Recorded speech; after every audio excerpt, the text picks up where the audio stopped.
Sur, que- a cargo de Daniel Bacheto, el profesor Daniel Bacheto, profesor nuestro de la época del Instituto 12, amigo común de mucha gente. eh, a pesar que tenemos edades similares, la misma generación, pero bueno, yo fui alumno suyo. Daniel, no sé si fue bueno, si fue malo la experiencia, pero bueno, esas cosas a veces los docentes se guardan la opinión de sus alumnos. ¿Cómo No, estás? muy bien, muy bien. Un gusto poder saludarte. ¿Cómo estás? Buen día, muy bien. No, tengo hermosos recuerdos. Voy a Bueno, ser políticamente correcto. No, tengo los mejores recuerdos y la verdad, bueno, yo sigo dando clases todavía, me resisto a la jubilación. Pero, no, y la docencia tiene eso de lindo. A veces uno tiene en el nivel superior alumnos de una generación o de edades similares. Hay mucha gente que elige estudiar. Ahora que comenzaron las clases me encontré con un curso con unas cuantas personas que eligieron estudiar después que ya tienen los hijos grandes, tienen un poco más de tiempo. Por supuesto, ¿no? Hay todo tipo de motivaciones, pero se da una relación diferente, pero muy no, por linda. supuesto, digamos, al haber vivido situaciones similares, una generación, la historia similar nos cruza y bueno, uno a veces entiende de otra manera la historia vivida que la historia contada. Creo que eso también, de igual forma que se habla de la historia vigente, la historia reciente y no de la historia de hace 50 años, y que es una discusión también histórica, porque yo he participado de algunas charlas y hay gente que está con el manual que la historia se puede contar, digamos, la historia reciente de hace pequeños años, un lustro, 10 años, y ya se puede analizar la historia. Hay otros que dicen no, que hay que tomar distancia de los procesos históricos, que son Sí, discusiones largas. Bueno, la discusión existe, pero lo cierto es que a nosotros nos atravesó la historia, nos atravesaron los golpes de Estado, nos atravesaron los azules y colorados, los carapintadas, la época de la represión a los hippies, bueno, tantas cosas, el mayo francés, Vietnam. No, bueno, mientras no te vayas hasta la Revolución Francesa, estamos bien. bueno, el mayo francés lo vivimos. El mayo, por eso, el mayo. El 68 teníamos 9 años, yo por lo menos tenía 9 años, y bueno, era una época Woodstock también, digamos, lo que era el rock, lo que fueron los Beatles, pero El bueno, rock and roll. el rock and roll. Bueno, vamos a Ni hablar, hablar. más allá de las historias personales, vamos a hablar de un tema que está preocupando, que tiene que ver con la justicia. Hay cambios en el Consejo de la Magistratura, hay cuestiones que también Muy tienen que ver grave. graves, hay cuestiones que tienen que ver también con la Corte Suprema. Y la justicia es uno de los pilares, uno de los poderes del Estado, y a veces es una de las más cuestionadas. Y bueno, quería charlar contigo de esto desde aquí, desde Viento del Sur, con un análisis Absolutamente. no solamente argentino, sino también latinoamericano, porque han ocurrido situaciones que han sacado a presidente a partir de la justicia. Sabemos lo que sucedió en Brasil, lo que sucedido en otros países latinoamericanos. Y me parece que no hace falta ya los golpes de Estado, la presencia militar de la CIA para boicotear o sabotear lo que son los gobiernos populares, sino también la justicia mucho más cómplice que en otras épocas. Exactamente. Voy a comenzar, como sé que te gusta la filosofía, y sos un lector de lecturas muy amplias, con una cita de un gran filósofo italiano que padeció cárceles del fascismo, Antonio Gramsci, para Gracias. referirme a esta situación de la justicia.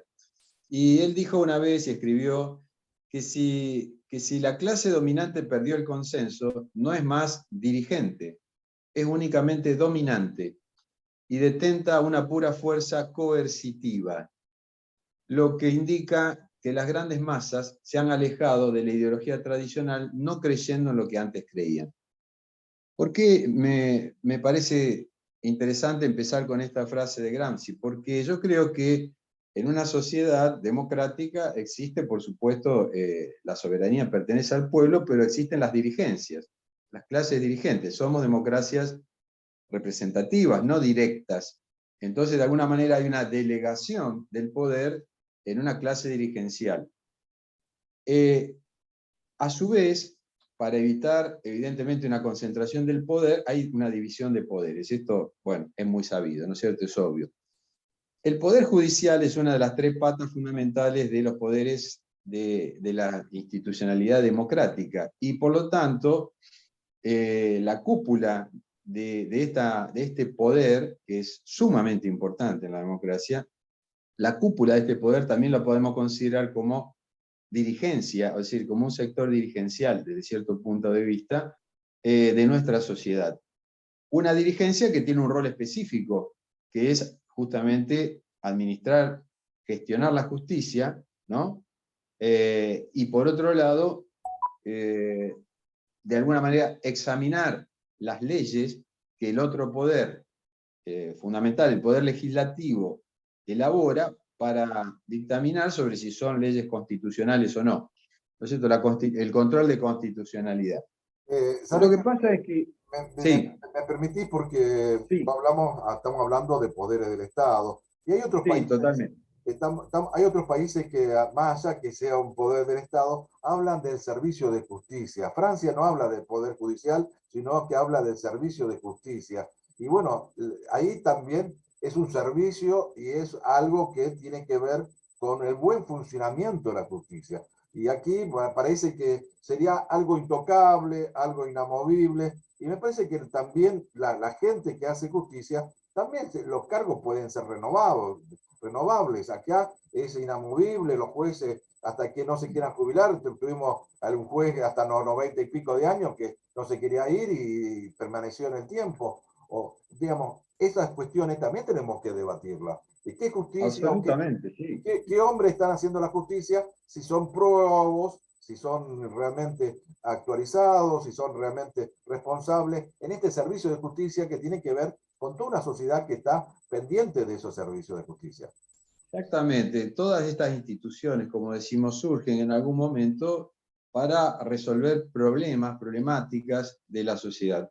Tienen que darle respuesta a esas problemáticas. Bueno, a veces se resuelven de una manera regular, a veces muy buena, a veces muy mala, pero cuando esas instituciones que se han creado para dar respuesta a las necesidades populares se cristalizan, como digo, en estructuras de poder autorreferentes, o sea que prácticamente no responden más a esa demanda social, de justicia en este caso, sino que simplemente a intereses propios, a intereses a ambiciones personales. Yo creo que el doctor Rosati es una persona que ha demostrado en los últimos tiempos que tiene una ambición desmesurada, una ambición personal desmesurada que lo ha llevado a realizar actos muy cuestionables, como aceptar ser designado sin seguir el procedimiento constitucionalmente establecido. Imagínate, el máximo órgano del poder de la justicia ya tiene un vicio de origen, de movida. Vos estabas hablando, ¿no?, de un aspecto fundamental, que quizá esté pasado de moda, pero yo creo que un miembro de la Suprema Corte de Justicia tiene que ser una persona honorable, o sea, la honorabilidad, ¿cómo la podés controlar? Bueno, viendo la trayectoria de esa persona. Me parece que nosotros tenemos el problema que estamos viviendo ahora, es un agravamiento de un problema que ya vino, como se dice, mal nacido, o sea, tiene un vicio de origen, y es un error grave que se cometió de aceptar los pliegos de Horacio Rosati y Rosenkrantz, propuestos por el gobierno de Mauricio Macri, que primero habían sido designados por un decreto, como recordarás, lo cual es gravísimo, ¿no es cierto?, es pasar por encima de la Constitución, de todo, pero después a ese error que se trató de enmendar enviando los pliegos, digamos, al Senado para su aprobación, el Senado para mí se equivoca al refrendar esos pliegos y nombrar a estas mismas personas que habían demostrado tan poca honorabilidad y apego a la Constitución aceptando ese procedimiento. Entonces ya tenemos... Es una cuestión ética también, sabiendo que eso Absolutamente, no absolutamente, corresponde de la justicia, si la ética no absolutamente. está presente en actos de justicia, me parece que está totalmente descalificada. Absolutamente. Bueno, lamentablemente entonces tenemos un problema. quienes en última instancia, a donde termina cualquier tipo de reclamo judicial o proceso judicial, que en última instancia mueren, ya sabemos además que se ha vuelto una práctica, algo a mi modo de ver, una práctica muy nociva, que es la judicialización de la política. Entonces, en los últimos tiempos en la Argentina, en los últimos años, en vez de buscar por medio de un procedimiento político, es decir, y en los ámbitos políticos, como puede ser en la vida interna de los partidos, en el debate público, en los ámbitos legislativos, sean a nivel municipal o en el Congreso de la Nación, procesar las diferentes propuestas para afrontar los desafíos que tiene nuestra democracia, se ha optado muchas veces por el camino de la justicia, pensando quizás que, o contando quizás, lamentablemente digo esto porque también es un síntoma, con la benevolencia o la connivencia de jueces, ¿no es cierto?, que sabemos muchas veces que han sido designados justamente para eso. Entonces, hay una crisis profunda de la administración de la justicia y del Poder Judicial, una de las patas fundamentales de la democracia, que se expresa ahora de manera palmaria con este acto de asumir la presidencia de un órgano tan importante como el Consejo de la Magistratura por parte del presidente de la Suprema Corte. Me parece realmente una vergüenza. Sabés que hablando en términos de Gramsci, Gramsci ha hablado de la hegemonía, y acá hay Exacto. una hegemonía del Poder Judicial, una estructura que es hegemónica y que representa un interés que tiene que ver justamente asociado a la política, pero los sectores más conservadores o el establishment, digamos, al sector más rancio de lo que significa las instituciones más fuertes económicas, porque nadie puede dudar que Rosenkrantz era abogado del Grupo Clarín.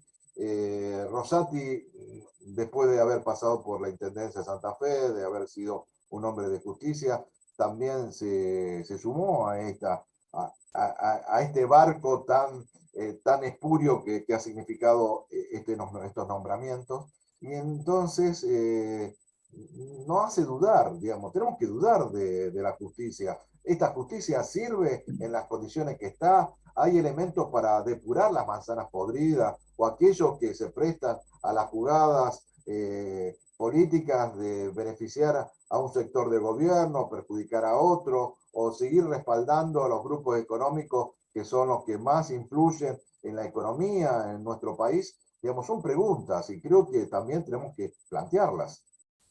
Si hacemos una encuesta entre tu audiencia, tus oyentes, estoy seguro que la abrumadora mayoría va a estar de acuerdo en que la justicia funciona muy mal en la Argentina, y no de ahora, sino desde hace bastante tiempo.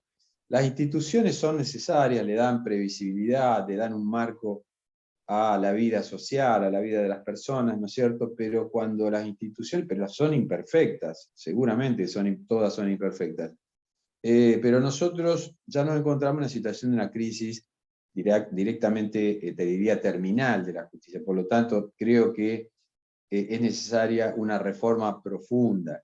Además, escuchaba a alguien que para mí es una autoridad en la materia y que realmente es un jurista de prestigio internacional, te diría, como Zaffaroni, ¿no es cierto? Y Zaffaroni justamente decía que el problema de la justicia argentina es que es una especie, o sea, desde el punto de vista de su organización, ¿no es cierto?, de las diferentes áreas en que se ha ido conformando, y dice, es un cambalache, o sea, realmente no responde a ningún modelo de racionalidad desde el punto de vista de su organización interna y de la gestión de la justicia. Entonces, si alguien como Zaffaroni, que ha hecho toda su vida, digamos, dentro de la justicia y ha llegado a ocupar los lugares más altos, inclusive ahora a nivel internacional, opina eso, yo lo tomo muy en cuenta.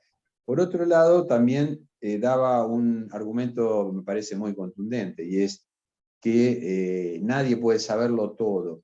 Es decir, el campo del derecho es enorme, hay distintas ramas, ¿no es cierto? El derecho penal, familiar, comercial, es decir, hay una cantidad de cosas terribles, ¿no es cierto? Entonces, y no puede ser que 4 jueces manejen de manera idónea todos esos temas. No pueden ser eruditos en todo. Entonces, abogaba por una ampliación del número para incorporar distintos especialistas en todas las ramas fundamentales del derecho, cosa que no existe hoy en día. Y vos pensá, Aldo, que los jueces de los supremos, la Suprema Corte, firman más de 10 o 15.000 fallos por año. O sea, yo digo, ¿qué tiempo le pueden dedicar a estudiar esos mamotretos, esos enormes cajas de expedientes que pasaron ya por un montón de instancias y que van acumulando y acumulando, ¿me entendés? O sea, ¿cómo pueden leer de manera concienzuda y seria para poder dictaminar, para poder redactar un fallo? Es imposible, ¿no es cierto? Es poco serio. Sí, Daniel, a mí, viste, también me parece que hay que pensar en cuestiones no solamente de que tienen que ver con las decisiones que se toman a través de la justicia, sino también las cosas que evaden, las cosas que no respetan, porque tendríamos que ser el común de todos. Creo que la ley pareja no es rigurosa, pero sin embargo ellos tienen privilegios, no pagan impuestos a la ganancia, tienen jubilaciones muy importantes, tienen un montón de cuestiones que al común de la gente nos parece hasta inmoral, digamos, porque el sueldo mínimo son 30.000 pesos y ellos, no sé, alcanzan millones de pesos mensuales el sueldo de un juez. Yo no digo que tenga una investidura, que tenga una trayectoria, que tenga una cuestión de formación, pero me parece que es chocante al común de la gente que está viviendo realmente muy mal y estas personas están alejadas casi de la sociedad en el sentido que no les preocupan o no ven los problemas en la dimensión que lo vemos nosotros. No, absolutamente. Vos justamente, yo escuchaba la radio, mencionaste antes del micro lo que necesita una familia para poder mínimamente cubrir sus necesidades básicas. Diste un número que está alejado absolutamente, sabemos, del promedio de los ingresos de un trabajador o de un empleado. También dijiste que son la mayoría de los trabajadores son Y los, empleados de comercio. y los periodistas también, porque... Bueno, agreguemos a los periodistas y a muchos docentes, Ah, ¿no es bien. cierto? También, por supuesto. Y el Poder Judicial realmente es un ámbito donde, como vos muy bien señalás, posee privilegios autoasignados, ¿no es cierto? Y que de ninguna manera y han mostrado una férrea defensa corporativa cada vez que se trató de abordar estas cuestiones, ¿no? Permiten que se avance un milímetro sobre esos privilegios.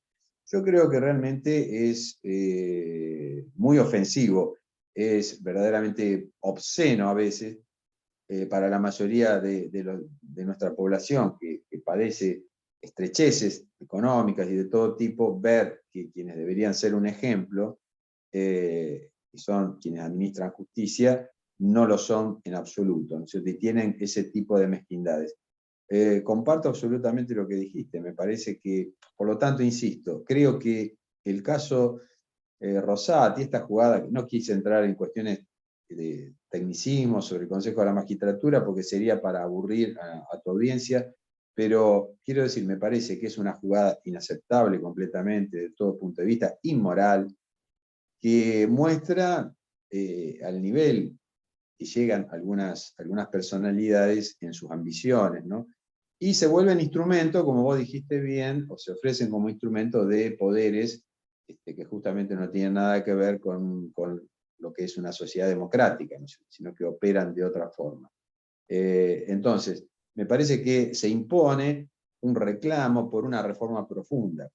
Hay proyectos, hay proyectos en el Congreso de la Nación, esperemos que de una vez por todas puedan avanzar y se pueda discutir a fondo una reforma que es impostergable y necesaria de la justicia argentina. Sabes que yo pienso que en esta situación no solamente podría estar el Poder Legislativo como para definir cuestiones que tengan que ver con la justicia. Me parece que hasta nosotros como ciudadanos podríamos participar de un plebiscito o a una consulta popular, porque creo que la sociedad toda merece opinar sobre este tema tan preocupante, porque si no, siempre queda en un sector que decide por lo demás. En cambio, si se logra un plebiscito o una alternativa, analizar varios puntos que la sociedad pide a la a la Corte Suprema de Justicia, a la justicia argentina, y que podamos expresarnos, creo que va a tener mucho más contenido, mucho más respaldo que lo haga solamente un solo sector, porque así es como volver a constituir una nueva forma de nación o una nueva forma de Estado, y si no, porque siempre va a quedar la duda, no, pero la legislatura o el Congreso no es representativo para decidir sobre otro poder del Estado. Creo que todos tenemos que involucrarnos en cuestiones tan graves como esta. Me parece un punto de vista, no sé, es para discutirlo y es para pensarlo. Estoy totalmente de acuerdo. Redactada la convocatoria y la empezamos a hacer firmar y arrancamos. Estoy de Bueno, acuerdo. Yo, eh, absolutamente me parece bárbaro un referéndum, un plebiscito, alguna de las formas de manifestación de la voluntad popular sería un hecho político muy trascendente. Y me fundacional también, parece, fundacional también. sí, sí, sí, sí, porque creo que realmente hay que refundar la justicia y no puede ser que sigamos en esta situación, ¿no? Cada vez parece ya como que no hay límite, o sea, todo es posible, cualquiera hace cualquier cosa. Entonces, me Y aquí, parece que refundar la justicia sería un objetivo nacional, digamos, para nuestro pueblo, para nuestra sociedad, fundamental, y todos como ciudadanos tendríamos que abogar por eso y participar, por supuesto. Así no, que contá conmigo.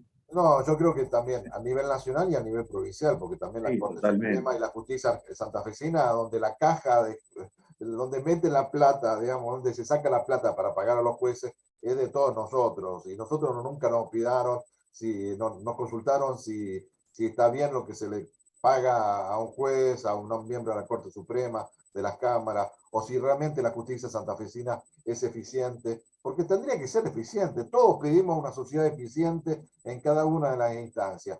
Y la duda es, la justicia argentina, la de justicia santafesina, ¿es eficiente, honesta, es ética, es responsable, es ciega a la hora de decidir? Me parece que no, que siempre responde a un poder político, a un poder económico y a poderes que no son populares definitivamente. Y creo que de eso se trata, buscar alternativas. Lo que está en cuestión es la imparcialidad de los jueces. Y la imparcialidad de los jueces es el fundamento de la democracia, porque la democracia parte de la igualdad de los ciudadanos. Si esa igualdad, que no es una igualdad en la realidad socioeconómica, educativa y demás, pero es la igualdad ante la ley. Si el juez hace diferencia porque vos sos un laburante o porque vos sos un ricachón, digamos, o un empresario o un banquero, y inclina de alguna manera en función de eso su dictamen, bueno, estamos al horno, o sea, directamente la democracia falla desde la base, ¿no es cierto? Justamente el reclamo de justicia pasa por eso, la igualdad ante la ley y la imparcialidad de los jueces, y eso es lo que está expuesto que no existe. Bueno, Daniel, ya estamos cerrando el programa. Te agradezco como siempre tu tiempo, la participación en el micro Viento del Sur y temas para debatir, para pensar. Creo que son temas que nos tienen que ayudar a construir una sociedad mejor, porque de eso se trata. Queremos vivir una sociedad mejor, mucho más solidaria, mucho más justa, mucho más equitativa, mucho más inclusiva, porque mientras haya esta discriminación, estos privilegios, creo que en vez de sumar, estamos restando y estamos haciendo una sociedad realmente totalmente inequitativa, injusta, y creo que por lo menos a mí no me gusta vivir en una sociedad así. Quiero, por supuesto, que tengo otro sueño, como diría John Lennon, tengo un sueño y sé que no soy el único. Creo que hay mucha gente que piensa en cambios que sean profundos, que tienen que ver con otro tipo de sociedad, y creo que de eso se trata, pensar y actuar en consecuencia y empezar a transitar caminos distintos para tener resoluciones distintas. ¿Eh? Por Eh, supuesto, comparto absolutamente lo que dijiste, Aldo. Yo también pienso que tenemos un desafío muy grande y estoy seguro que la mayoría de nuestros conciudadanos, nuestros compatriotas comparten esta idea y este sueño. bueno, Ha sido un gusto, como siempre, compartir con vos. bueno, un abrazo grande y nos encontramos en cualquier momento. La invitación siempre está, ahora la hago pública. Usted vive en Santa Fe, estamos a 25 kilómetros. Así que alguna vez que tenga tiempo, que sé que no siempre da clases, puede acercarse aquí a Arroyo Oreses, a la radio. Quiero que conozca la radio, que conozca nuestros estudios y que conozca el arroyo acá, el Colorado, donde yo todas las mañanas saco fotos y las publico. La invitación está formulada. Ahora tiene que aceptar. Bueno, Le tiré el guante y creo que como caballero lo va a tener que levantar. más temprano que tarde lo vamos a materializar la Un abrazo, visita. un Un abrazo abrazo. grande, Un abrazo. grande. Gracias. Daniel Bacheto, del micro Viento del Sur.